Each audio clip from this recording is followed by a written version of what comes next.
Hello, welcome to this video. What we're going to do today is we are going to take a A-B comparison between the Seymour Duncan Pearly Gates pickups and the Scott Sheldon Mission PAF pickups. What we have here is identical guitars. These are both 1982 Greco EG59s. They have the same electronics, have the same bridge. The only difference is the pickups. And in the black one we have the Pearly Gates, Seymour Duncan Pearly Gates. Both of those are those. It's a matching set.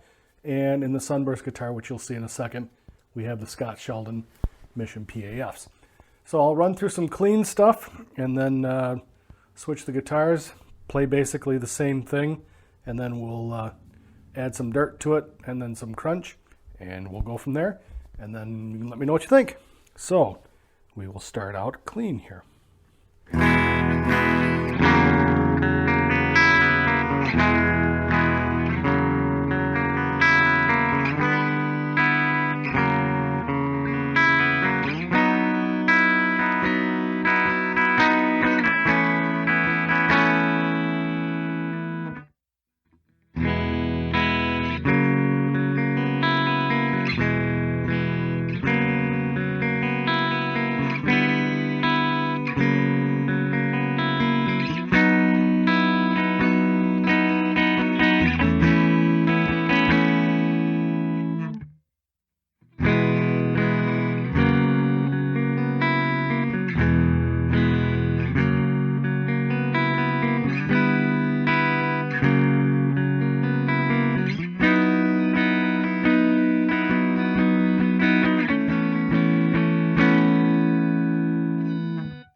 Okay, and then we're going to dirty it up here a bit, and rather than switch guitars and start with the black one first, we'll start with the Sunburst first, save a little bit of time. So I am going to, I'll play the Lemon Song again and then move into another Zeppelin tune because I just like to keep it simple. So here we go. This is the bridge pickup, Scott Sheldon Mission PAFs.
So there you have it. In a nutshell, comparison of the pickups. I didn't run through a lot of lead stuff because I'm a terrible lead player. But you get the gist of the sounds. Let me know in the comments what you think. Which pickups you like better, or which combination, etc., etc. All right.